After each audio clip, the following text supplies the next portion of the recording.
Quiet, please. Quiet, please.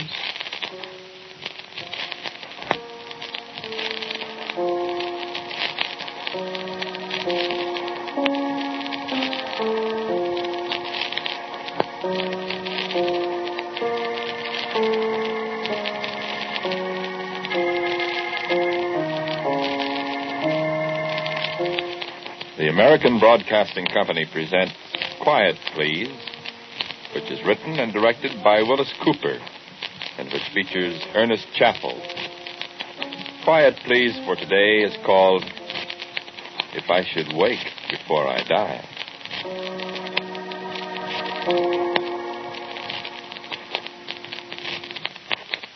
I am a practical man. I want you to understand that I am practical, utterly practical.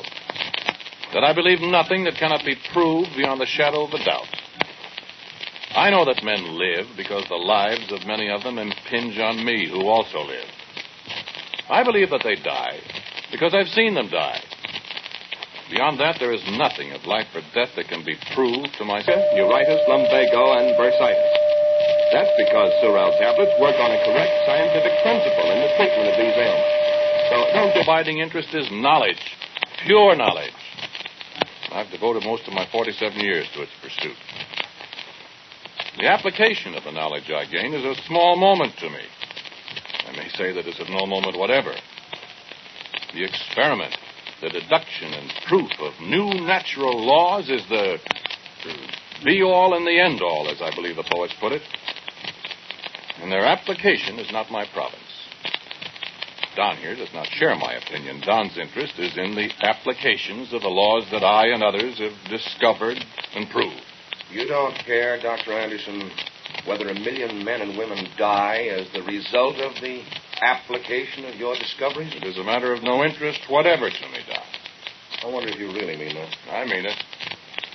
Implicitly. Do you know what the world is doing with your discoveries? Obviously, I know something of what they're doing. But I assure you it does not interest me. It doesn't interest you that 3 men are circling this Earth in a satellite rocket as a result of your research? I am interested only in the data they may bring back from outer space. Data on which I may base further research. It doesn't interest you that those data may become the basis for the building of fortresses out there in space, from which the Earth can be bombarded by some of the new weapons that have derived from your studies? I didn't invent the weapons, Don. Other men did, using your technical data. Yeah, that's their concern. Well, does it interest you that those 3 men may never come back to Earth?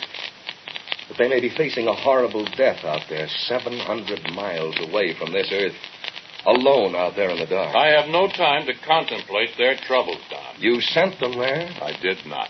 They wouldn't be there if it hadn't been for your formulas and your work. I tell you again, that is their concern, not mine. Do you know who they are? Don, I'm very busy. Will you please go back to your office and let me finish my work?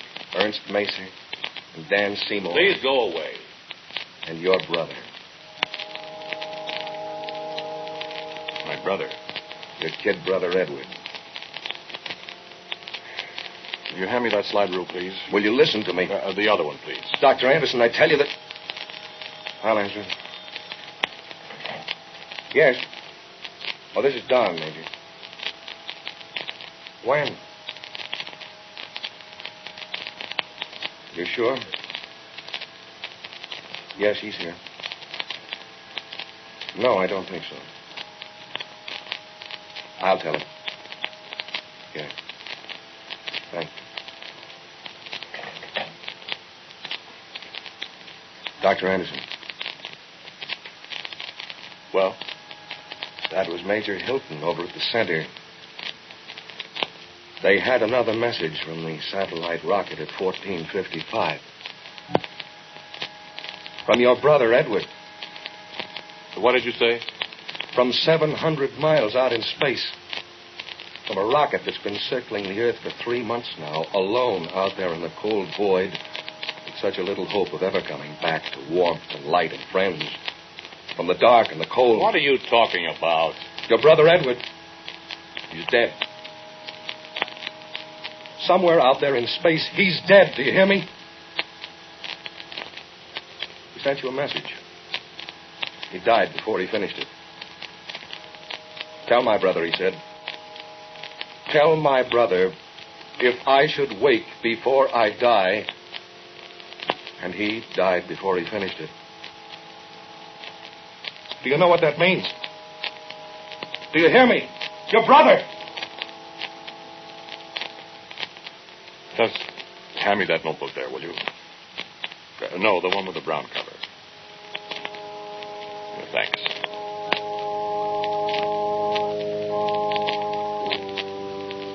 Knowledge is all.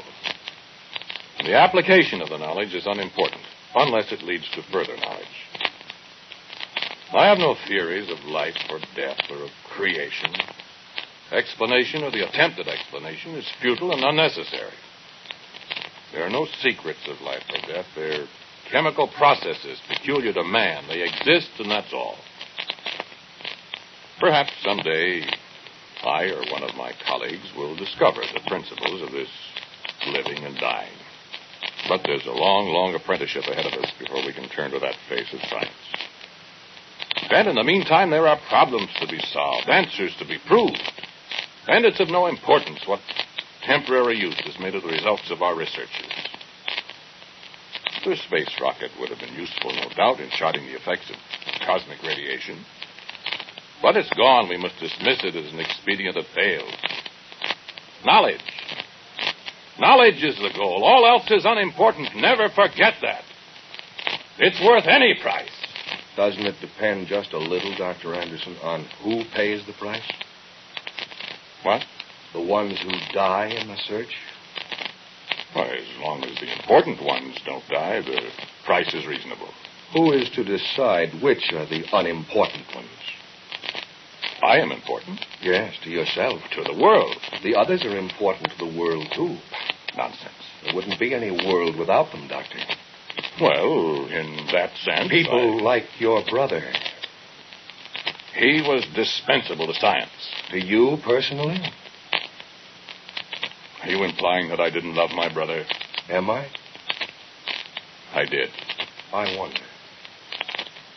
Now, please don't try to involve me in an emotional experience, Don. I have work to do. It might do you some good, Dr. Anderson, if you did get involved in an emotional experience. It might wake you up. I'm awake, thank you. No, you're not.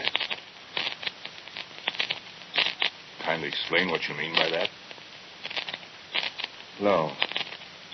I don't think I will, Doctor. I don't think I will. Well, I don't know what you mean. You know what you're doing. I do.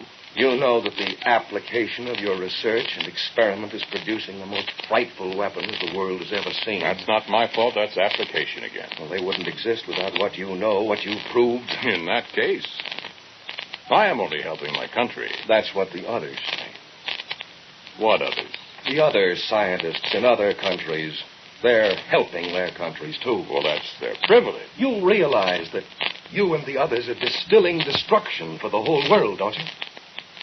That's the fault of you young military men who are converting pure research into weapons for war. I grant that. But you are the ones that gave us that research. It's your dreams, not ours. I wish you'd stop talking of dreams. Well, I wish... You wish what? I remember what your brother sent to you from way out there in space. Dying in a rocket ship. A spaceship that grew out of your dreams. Yeah, I've forgotten it. Why, Dr. Anderson, you must remember it. No. It's like that little prayer that kids say at bedtime. Only your brother changed it around a little. He knew what he was talking about. Do you remember it? Something sentimental. I remember I used to say it when we were children at night. I know. Now I lay me down to sleep. If I should die before I wake... That isn't what your brother said. Dying out there in the cold and the dark. I don't... I'd try to remember it if I were you, Doctor. Your brother said, if I should wake before I die... It doesn't make sense. Oh, yes, it does, Doctor. He was telling you to wake up before you die. Wake up, Doctor, before you die and the world dies with you.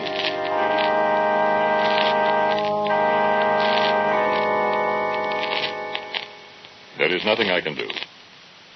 I have committed myself to this, and I've gone too far. The others, Barshoff and Beveridge and Delaplane, they have gone too far, too. We cannot stop. It's no dream at all. It is pure science. What if they have perverted our dreams? Not dreams. What if they have perverted our studies, our equations, our living thoughts to weapons of destruction? It was not our fault. I was not my brother's keeper. But he died far, far out there in the illimitable reaches of immeasurable cold, out where the cosmic dust lies in great cold clouds. And there is no time. The alchemists tried for thousands of years to transmute base metals into precious ones. I only carried out their fumbling task. But you succeeded, you and the others. I didn't pollute the waters of Bikini. No. You sat in a snug office 8,000 miles away. And the reports of the awful upheaval of the sea came to you. And you read them and smiled. You leaned back in your chair and smiled. They've proved what we knew could be proved, you said. And you smiled. It was not my fault. You dreamed, and destruction leaped from the floor of the sea, and the waters were charged with death, and you smiled in your dream. It was no dream. And your brother and 2 other men shook hands with you and stepped into the rocket shell that was to be their tomb, and that tomb was the reality of your dream. No. And you dream now of more wonders upon the earth, upon this earth that one day you will destroy, you with your own hands. No, I say... Your dream grows brighter and brighter until the whole universe is blotted out, and you stretch out your hands for reality. And there's only black. Attention, please. Attention, please. In 30 seconds, Project Phaeton will be activated. In 30 seconds, Project Phaeton will be activated. 30 seconds. Wait. I tell you that... No, not now. Come over here to the window. No, You must. 28 Bring your... seconds. No, take those binoculars from the desk. Seconds. Quick, come on. Is this the end, then? This is Project Phaeton. 25 What is it? seconds. Over here, where you can see the moon. 24 seconds. Hurry. 23 Well, seconds. what is it? 22 seconds. We're going to 21 reach the moon. seconds. What? 20 Here. seconds. Watch the radar. 19 seconds. No, the binoculars won't do you any good. 18 seconds. Here. 17 Watch. seconds. This is the project I heard about then. Where did you hear about it? Seconds. There's been talk. 14 Yeah, I'll have seconds. somebody's head for that. 13 Watch. seconds. 12 Watch. Is it seconds. just another radar contact? 11 We're going to seconds. reach it. We've kept it a secret for so 10 long. seconds. Only 10 seconds. 9 What are you going to do? The beam is on. 8 What are you going to do? Going to reach the moon with a projectile. Atomic fission projectile. 6 seconds. Watch. 5 seconds. Watch. Oh, 4 Dr. Anderson. seconds. No. 3 seconds. 2 seconds. If we do this... 1 second. Time. I didn't hear. Wait.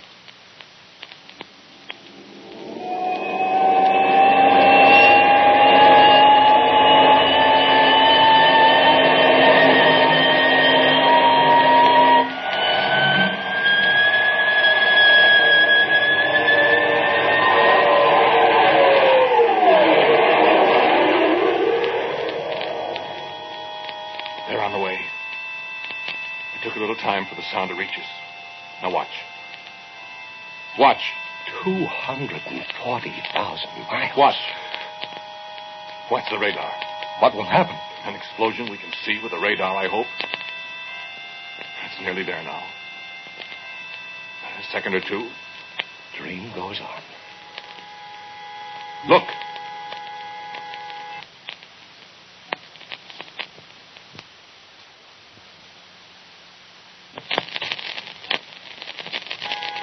Don, look. I pray the Lord my soul to take.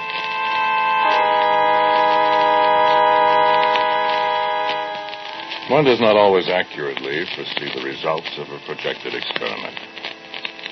Yeah, that, however, is the purpose of experiments, to prove or disprove a theory, a scientific conception. If it were possible to conduct all one's experiments personally, the margin of error would naturally be reduced to the minimum. But when a large number of other individuals enter into the operation, error and the possibility of error is naturally multiplied. Now, that's an interesting thought. I must make a note of it. In what ratio does probable error increase with the addition of new minds to a particular project? I must deduce a formula. At the moment, I do not know exactly what went wrong. It's within the realm of possibility that I might have made a slight miscalculation myself, although naturally I doubt that.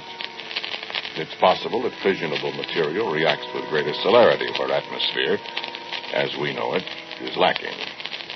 It is possible that there were on the moon certain elements unknown to us, elements that do not show up in spectrometric analyses, elements particularly amenable to chain reaction of unprecedented violence. It's mildly shocking to realize the extent of the damage done by Project Phaeton. However, I'm reminded of the theory of the philosopher Berkeley that one must doubt everything outside the circle of one's own consciousness. And certainly I have the evidence of my own consciousness. The image of the moon instantaneously disappeared on the radar screen at the precise second when my calculations showed that the projectile had reached the moon's surface. And although this is the time of the full moon, for 3 nights now in succession, it has not appeared in its customary place in the firmament. Therefore, I am led to an ineluctable conclusion, which is corroborated by other hearsay evidence. It is a fact, and I state it positively, that the moon has been utterly destroyed as a result of Project Phaeton.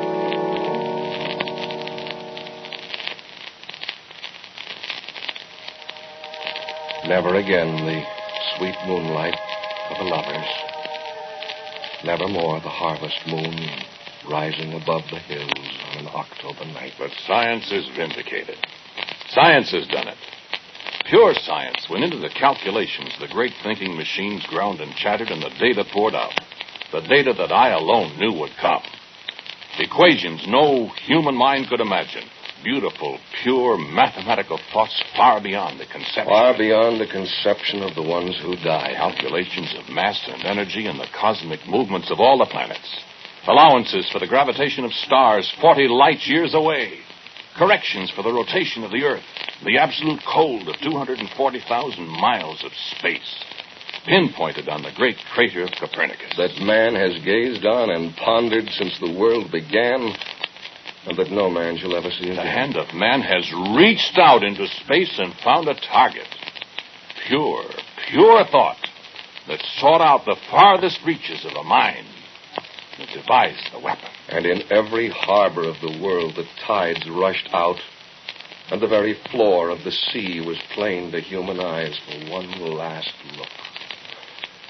And far out on the breast of the ocean, great tidal waves that overtook and destroyed everything that floated. Man has at last conquered space. And thousands dead for miles inland from the shore when the waters returned. And the moon... I did not know we would destroy the moon, I tell you. I thought there would be a small explosion that we could see. And man has destroyed what God hath wrought. You've dreamed well, my doctor, my scientist, my brother. It was an experiment. And well done, well completed. Well, lives are the price of progress. So they are, There will be no more wars, Don. Don't you understand that? We have proved that modern war is so destructive that no nation can afford to fight them. That's no dream. Yes, you have proved that. You have destroyed one world. A very pretty demonstration. It was no world. It was the moon, the dead moon. Dead, yes. Gone, yes. But perhaps it was a world, Dr. Anderson. Nonsense. There's vegetation on the moon, you knew that. Radar proved it long ago. Way back in 1948. Well... Why could there not have been people? It couldn't be proved. It will never be proved now. There's only dust. And our own world. Can you think of what has happened on our own world and look any man in the eye? I didn't intend that. But you accomplished it. I know it, but... You have other experiments in mind, I assume? Well, Not immediately, of course. Of course. And not for years. Of course not. We have to go on. Do you? You know the end of it all. We can't stop now. We started this thing, and there's no turning back. The point of no return. Exactly. We have accomplished a thing that human minds could never imagine. You have dreamed, and you go on dreaming of destruction. No. We'll take care next time. You will. Of course we will. This is an unfortunate accident. An accident? 10 million people killed on this continent alone. Cities destroyed that can never be rebuilt. The very moon, the ageless satellite of the Earth, blown to dust. Haven't you dreamed enough? It is not a dream. You will not wait before you die, before we die? What can I do? You can stop it. Don, it can't be stopped. It must be stopped. Man wasn't put on Earth to die by his own hand, to be murdered by his fellow men. But what can I do? Stop! We can't stop. We've started a chain reaction among peoples. You know what chain reactions are. You know what follows. You know that a simple fuse lit by a tiny match can set off an explosion. That will destroy the world. There is nothing to be done. Nothing? Barshoff and Beveridge and Delaplane and I say it in all humility. We know all there is to know about these cosmic forces. We know more than any other four men in the world. Do you four know how to stop this progress? I know. I think they know. But you won't stop? How? Well, if you four could agree to put aside all this. We can't. There is no hope. We must go on to destruction? We must go on. How do you know you must go on? I know. How do you know? I have been told. By the others? Yes. They'll go on if you give up? They will. I know. What if they died? They are the directing brains of all the research in their countries. And? If they died, their programs will be set back so far. They won't die. They have died. What did you say? I said they have died. It's impossible. They did. How do you know they died? When? They died on a ship in the Atlantic Ocean. When? When everybody else died on the Atlantic Ocean. In the tidal wave? Yes. You disposed of them very neatly. I didn't. You killed them just as you killed all those others. They're dead. My business to know about that, Dr. Anderson. Barshoff. And Beveridge. And Delaplane. You have no rivals now, Dr. Anderson. Why, that's right. We're in front of the world. What's left of it? There's nobody to carry on their work. Are you sure? Why, I know. But now... Yes, now. What were they coming here for? I didn't say they were coming here. They were, though. I know they were. But what... Why were they coming here? Don't you know, Dr. Anderson? To kill me. To murder me. Why, of course, they knew me. They heard about Project Phaeton. They knew if they murdered me, that would stop all our developments here. And they would ally themselves against us, and without the weapons that I could devise, they would... Why, they'd win the war. What war, Dr. Anderson? What war? Why, they'd declare war on us. No, they wouldn't declare war on us. They'd just destroy us overnight. No. What? No. They weren't coming here to kill you. I know they were. No. What then? They were coming here to make a deal with you. A deal? Yes. They were afraid. Of what? Of the thing that killed them. A tidal wave. But that... They didn't know what it was to be, but they... Well, maybe they were afraid of it. Maybe they were afraid of what you'd do next. Well, they'd better be afraid.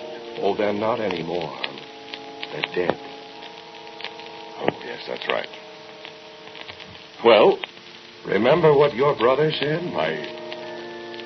Yes, I remember. But what? Why, they awoke before they died, Dr. Anderson. It didn't do them any good. No, it didn't, did it? No, it certainly didn't. Because you didn't awake. I... Now you're the only one left. You know all the secrets. You know more than any other man in the whole world. I do. Don't I? It's in your power now to go ahead and do things that the others can't duplicate, that they can't even come near. Why, it's my patriotic duty. Is it? I've got to. Why, Don, if I could tell you some of the things I've already planned, some of the most amazing things, why, I tell you, your mind couldn't even begin to comprehend what I can do. And not worry about competition. That's right. But there may not be any place left for you to do these wonderful things, Doctor. Why not? Why, there might not be any world left, don't you see? But I can't just sit here. No, of course not. I can't stagnate. I agree. Well, I've spent my whole life studying, learning, thinking, and studying again. I've gone farther into nuclear fission than any other man in history. I know more than even they knew. Do you mean that I should give this all up and just sit here? Not at all, Doctor. Listen to me. I'll show you. There's one little thing. One simple little operation. Why, it's as simple as turning a switch the wrong way. Yes? It would neutralize every single atom of fissionable material in the world today. Really? I mean it. It would neutralize every stockpile in the world, and it would be 100 years before anybody could prepare even one little bomb. Do you realize that? There's only one catch in it. What? You. If you were still around, you and only you in all the world could, well, shall I say, unneutralize it. That's right. Yes. And you want me to give it all up? Yes. I can't do it, Don. I've explained that to you. There's nobody left to carry on but me. Nobody but you. That's right. Dr. Anderson, do you want to die? What? I say, do you want to die? Die? Why, I've never particularly thought about dying, Don. Do you know that? Not personally, you mean? Yeah, that's right. It's curious. But you don't mind bringing death to a great many other people, do you? Do you? To our brother Edward. I didn't. I'm your brother, too, Sam. I'll die, too, and everybody else will die, and you'll die by your hand if you don't give it up. I'll die. Why... But I can't do it, I tell you. You're still dreaming, Sam. I tell you, I'm not dreaming. It isn't too late to wake up, Sam. I'm not dreaming. Yes, you are, Sam, and it's time to wake up. I tell you...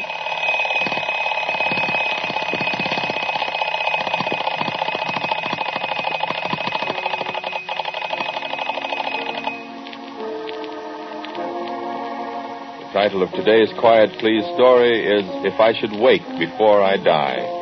Written and directed by Wyllis Cooper. The man who spoke to you was Ernest Chappell. And my brother Don was played by Don Briggs. As usual, music for Quiet Please is played by Albert Berman. Now, for a word about next week, if he can get through the door, here is our writer-producer, Wyllis Cooper. Thank you for listening to Quiet Please. Next week, I have a story for you about the man who knew everything. And so, until next week at the same time, I am quietly yours, Ernest Chappell.